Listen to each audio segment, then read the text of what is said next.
Haji Isa menyampaikan tugas misinya, Demang Lehman langsung menjawab menolak segala macam perundingan dan akan terus berjuang sampai akhirnya memperoleh kemenangan. Laporan Haji Isa ini menimbulkan tekad Belanda untuk mengatur siasat baru. Mayor Koch, asisten residen di Martapura, mengatur dan mengadakan hubungan dengan Demang Lehman atas perintah residen Perspik. Pertemuan dengan Demang Lehman menghasilkan kesepakatan bahwa Demang Lehman bersedia menemui Pangeran Hidayat asal Belanda berjanji mendudukkan Pangeran Hidayat sebagai Sultan di Martapura. Para pendengar sekalian, ternyata pihak Belanda menyetujui syarat ini. Namun Demang Lehman merasa curiga dengan keinginan Belanda untuk mendudukkan Pangeran Hidayat sebagai Sultan di Martapura. Karena itu Demang Lehman mempersiapkan pasukannya. Setelah terjadi hubungan surat menyurat antara Demang Lehman dengan Rejen Martapura, Pangeran Jaya Pemenang, Demang Lehman bersedia turun ke Martapura. Pada tanggal 2 Oktober 1861, Demang Lehman turun ke Martapura bersama tokoh-tokoh pejuang disertai 250 orang pasukannya. Anggota pasukannya ini akan menyusup ke seluruh pelosok Martapura dan akan mengamuk kalau Belanda menipu dan menangkap Demang Lehman. Tokoh-tokoh pejuang yang mengiringi Demang Lehman itu adalah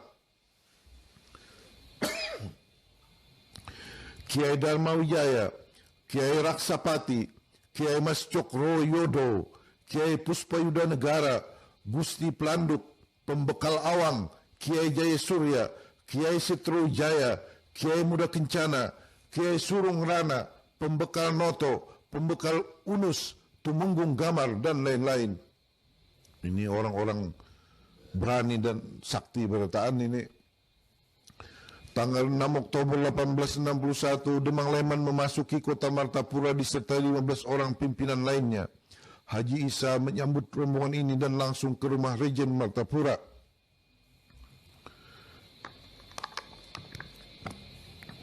Pangeran Jaya Pemenang. Dalam pertempuran empat mata dengan Demang Lehman, Residen berusaha memikat Demang Lehman dengan janji akan memberikan jaminan hidup setiap bulan kepadanya.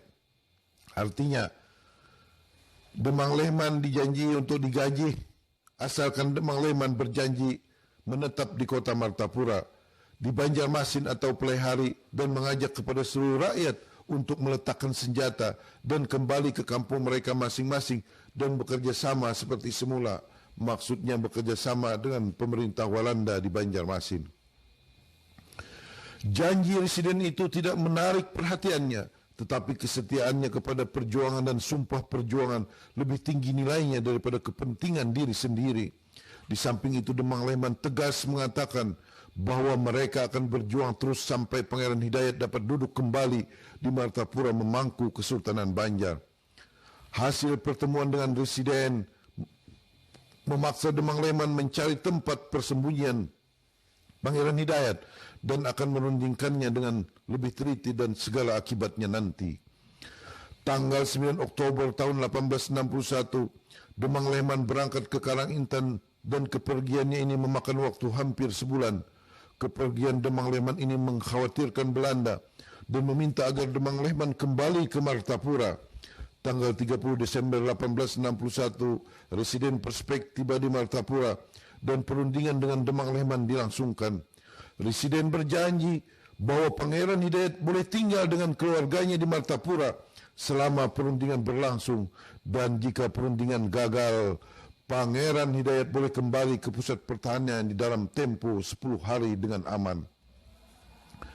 Pada tanggal 3 Januari tahun 1862, Demang Lehman kembali berangkat mencari Pangeran Hidayat menuju Muara Pahu di daerah antara Riam Kanan dan Riam Kiwa.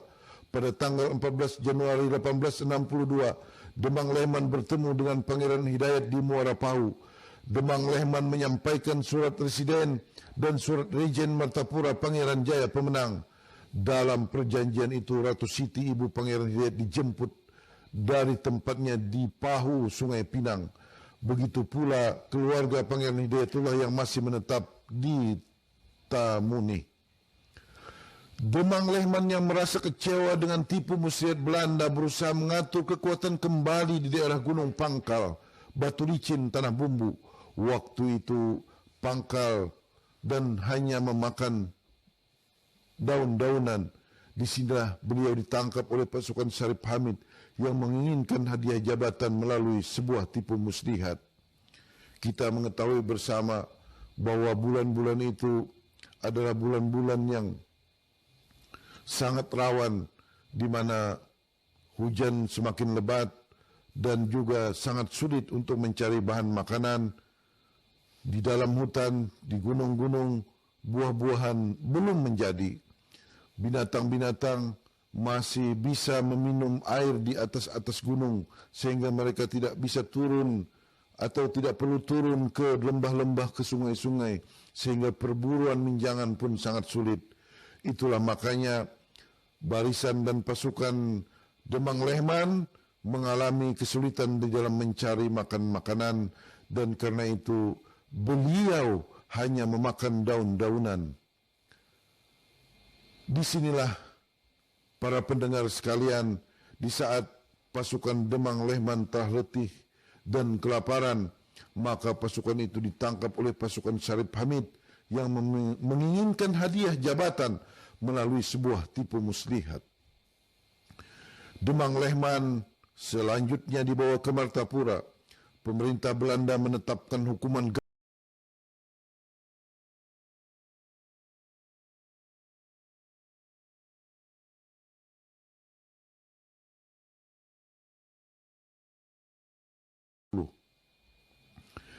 Ketika pasukan Demang Lehman menyerbu, kedua orang kepercayaan yang menjadi buruh dalam benteng tersebut mengamuk, dan sehingga serdadu Belanda kacau balau.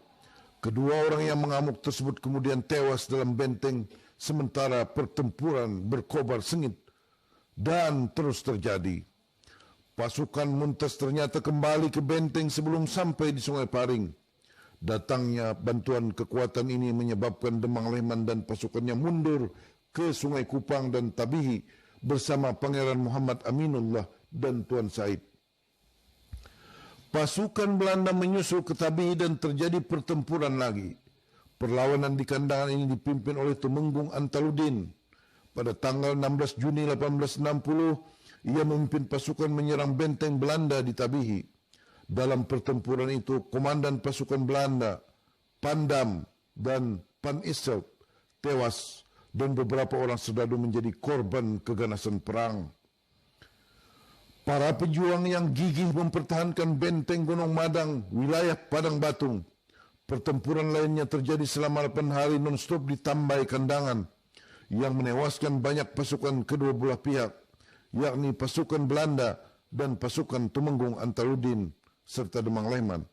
Selain bertempur langsung berhadap-hadapan, pasukan Tumenggung Antaludin banyak menggunakan senjata sungga, yakni semacam anak panah besar, sebagai perangkap untuk menjebak pasukan Belanda ketika mereka melewati sungai atau jalan tertentu. Demang Lehman meneruskan pergerakan pasukannya ke daerah Barabai guna membantu pertahanan Pangeran Hidayatullah dan pengiringnya. Gustav Mari Perspik berusaha keras untuk menghancurkan kekuatan Pangeran Hidayatullah dan Demang Lehman yang berkedudukan di sekitar Barabai. Perspik mengarahkan serdadu dari infanteri batalion ke-7, batalion ke-9 dan batalion ke-13. Batalion ke-13 berjumlah 210 orang serdadu di bawah pimpinan Kapten Bode dan Rode.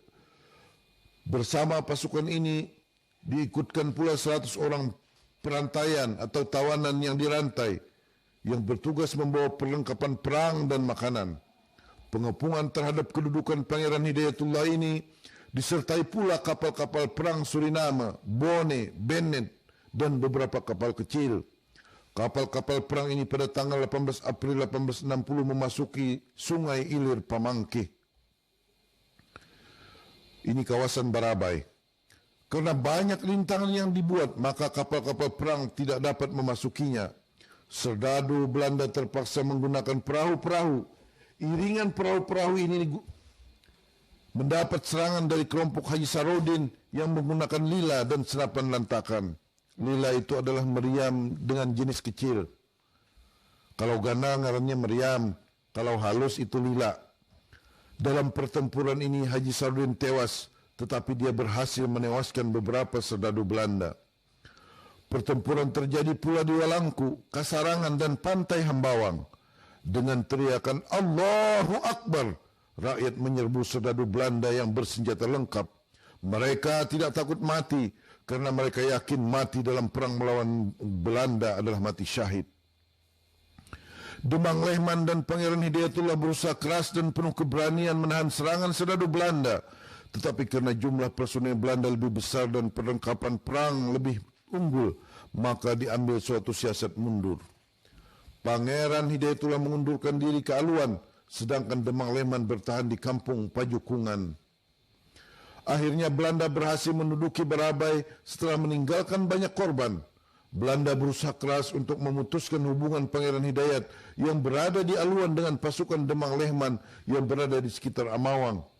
Usaha Belanda untuk melemahkan kekuatan rakyat ternyata tidak berhasil, karena rakyat menggunakan taktik gerilya dalam serangannya. Belanda berusaha memikat Pangeran Hidayatullah dan Demang Lehman dengan segala cara agar menghentikan perlawanannya terhadap Belanda. Belanda kemudian menempuh jalan untuk menangkap kedua tokoh pejuang itu, hidup atau mati, dan mengeluarkan pengumuman kepada seluruh rakyat agar dapat membantu Belanda menangkap kedua tokoh itu dengan imbalan yang menggiurkan. Imbalan yang dijanjikan, harga kepala Pangeran Hidayatullah sebesar 10.000 gulden dan Demang Lehman sebesar 2.000 gulden. Nilai uang sebesar itu dapat memikat hati setiap orang yang menginginkan kekayaan. Bagi pejuang yang memegang sumpah haram menyarah wajah sampai ke puting, tidak tergoyah hatinya mendengar janji-janji seperti itu. Kecuali bagi mereka yang mengingkari sumpah, mengkhianati perjuangan bangsa, dan yang lemah imannya terhadap prinsip perang fi sabilillah. Para pendengar sekalian yang berbahagia, pada awal tahun 1859, Nyai Ratu Kumalasari, permaisuri almarhum Sultan Adam,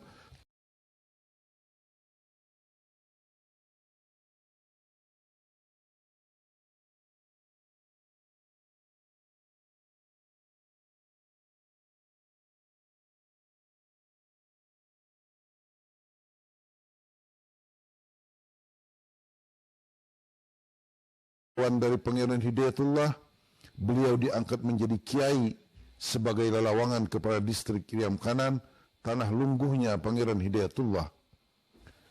Demang Lehman memegang pusaka Kesultanan Banjar yakni keris singkir dan sebuah tombak bernama Kalibelah yang berasal dari Sumbawa. Itu adalah hadiah yang diberikan oleh Sultan Hidayatullah.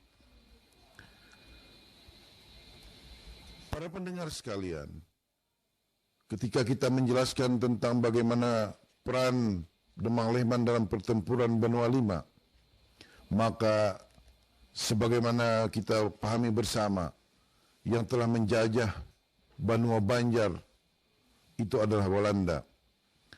Perjuangan rakyat yang berkobar dengan dahsyatnya itu diupayakan oleh Belanda untuk dilumpuhkan. Maka Belanda mendirikan benteng-benteng. Daerah Tapin diperkuat Belanda dengan benteng Munggut Tayor yang telah direbutnya dari pasukan Demang Lehman. Di daerah Kandangan didirikan pula benteng yang dikenal sebagai benteng Amawang. Demang Lehman dan pasukannya menyerang benteng Belanda di Amawang. Beliau berhasil menyelundupkan 2 orang kepercayaannya ke dalam benteng sebagai pekerja Belanda. Informasi dari kedua pekerja inilah, maka Demang Lehman bertekad akan menyerbu benteng Belanda tersebut. Pihak Belanda memperoleh informasi bahwa rakyat telah berkumpul di Sungai Paring hendak menyerbu benteng Amawang. Berdasarkan informasi tersebut, pasukan Belanda di bawah pimpinan Munters membawa 60 orang serdadu dan sebuah meriam menuju Sungai Paring. Saat pasukan tersebut keluar dan diperkirakan sudah mencapai Sungai Paring, Demang Lehman dengan 300 pasukannya menyerbu benteng Amawang pada siang hari tanggal 31 Maret tahun 1860. Ketika pasukan Demang Lehman menyerbu, kedua orang kepercayaan yang menjadi buruh dalam benteng tersebut mengamuk dan sehingga serdadu Belanda kacau balau. Kedua orang yang mengamuk tersebut kemudian tewas dalam benteng sementara pertempuran berkobar sengit dan terus terjadi. Pasukan Muntas ternyata kembali ke benteng sebelum sampai di Sungai Paring. Datangnya bantuan kekuatan ini menyebabkan Demang Lehman dan pasukannya mundur ke Sungai Kupang dan Tabihi bersama Pangeran Muhammad Aminullah dan Tuan Said. Pasukan Belanda menyusul ke Tabihi dan terjadi pertempuran lagi. Perlawanan di kandangan ini dipimpin oleh Tumenggung Antaludin. Pada tanggal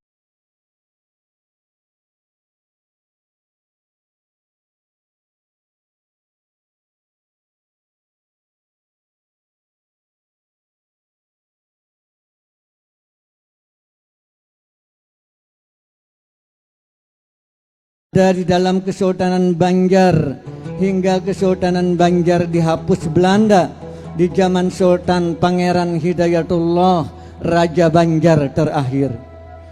Kami dari kerabat Juriat Kesultanan Banjar di Martapura merasa gembira dengan adanya haul ini, dan hal ini menambah rasa keakraban di antara kita, antara Juriat Kesultanan Banjar baik dari Habaib dan dari Juriat Maulana Syekh Muhammad Arsyad Al-Banjari.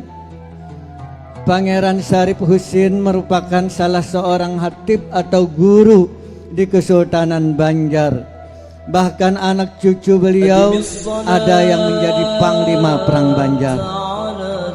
Para sultan-sultan dan para habaib dan para guru-guru Juriat Maulana Syekh Muhammad Arsyad adalah milik kita bersama masyarakat Banjar. Jadi walaupun kita kada Habib, ulun kada Habib, ulun merasa himung benar bisi keluarga para habaib.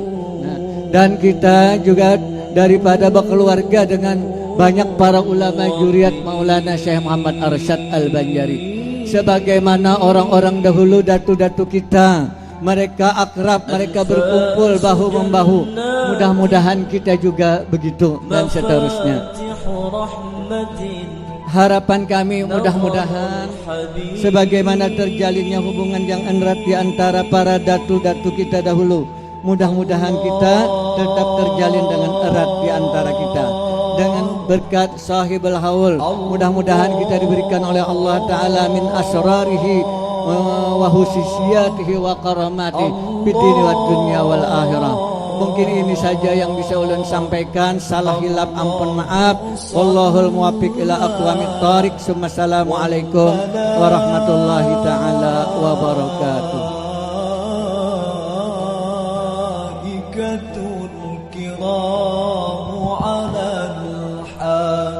Terima kasih banyak atas pembacaan sekabur siri.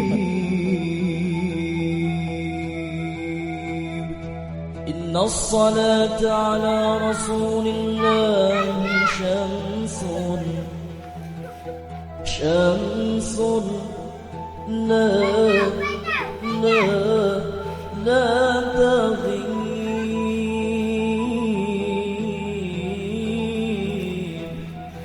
hasha yudham hasha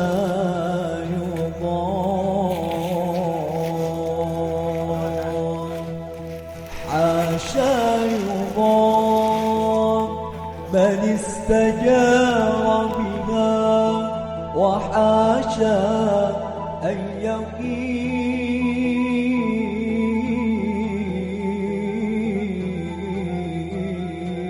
يقيم فإذا دعوت الله وإذا طلبت الله وإذا رجوت الله فإذا دعوت الله في أمر عظيم أو عصيب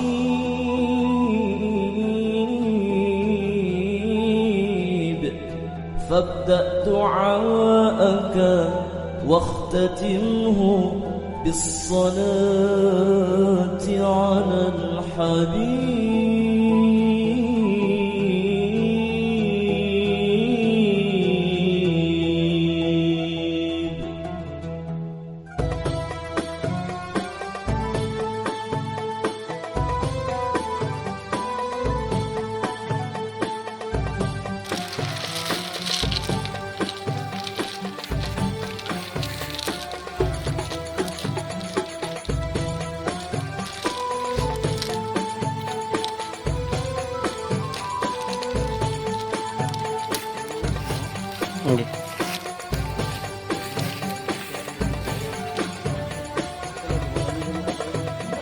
اللهم صل على محمد يا رب صل عليه وسلم.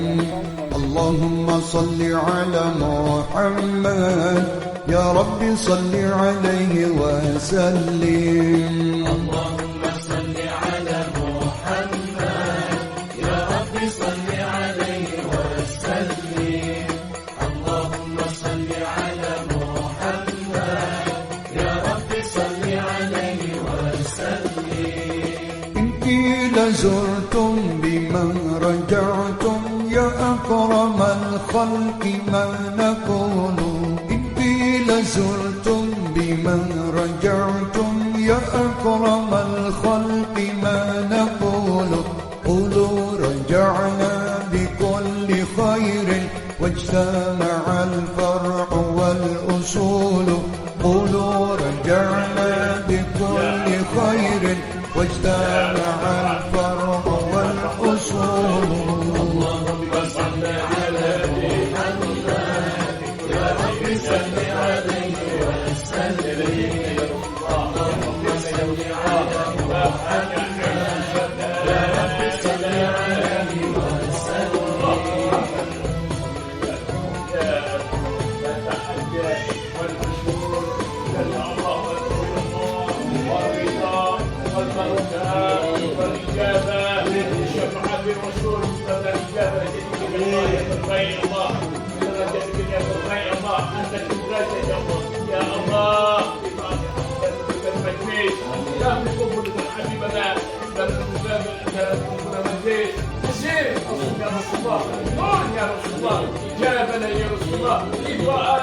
لولاك يا زينة الوجود ما طاب عيشي ولا وجودي.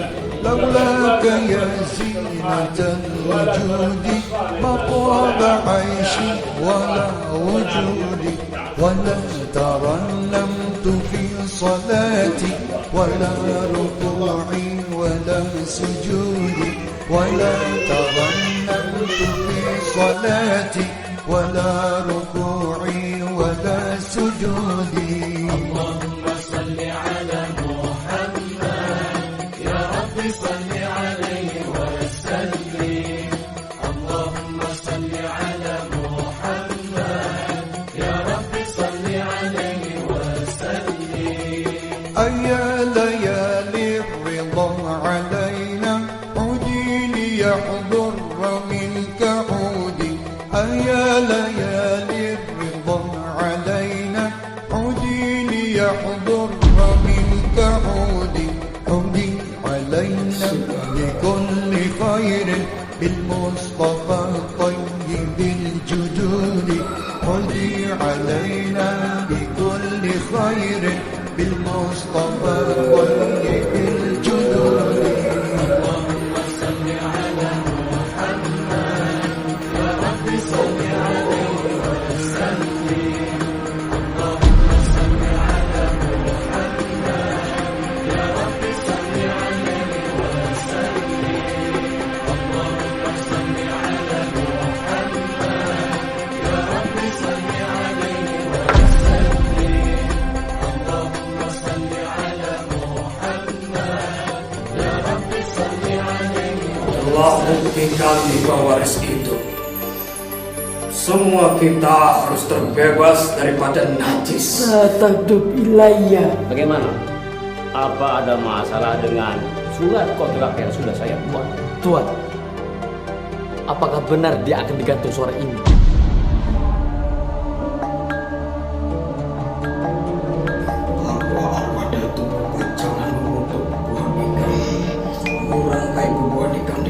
Pantas diberi ampun.